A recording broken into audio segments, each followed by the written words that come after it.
Hi everyone. This is a tutorial on how to use the tool Explore when you're in Google Docs.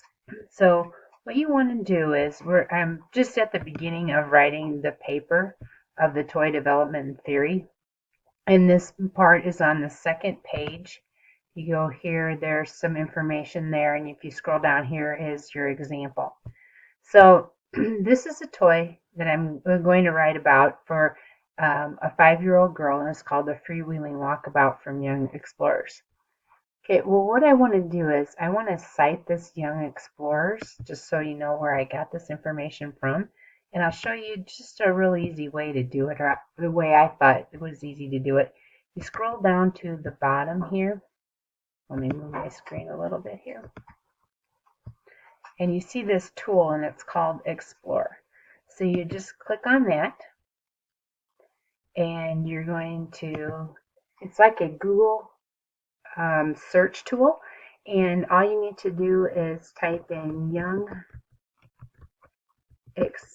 Explorers, and I typed in toys just to make sure that it was not something else that came up. So you look at that and you look, this is the information that I want, but you want to click on this little portion right here, and if you look at, there's like those 3 dots in a row.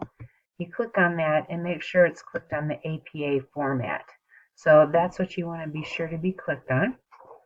And then right there, what you do is you click on this is to cite as a footnote,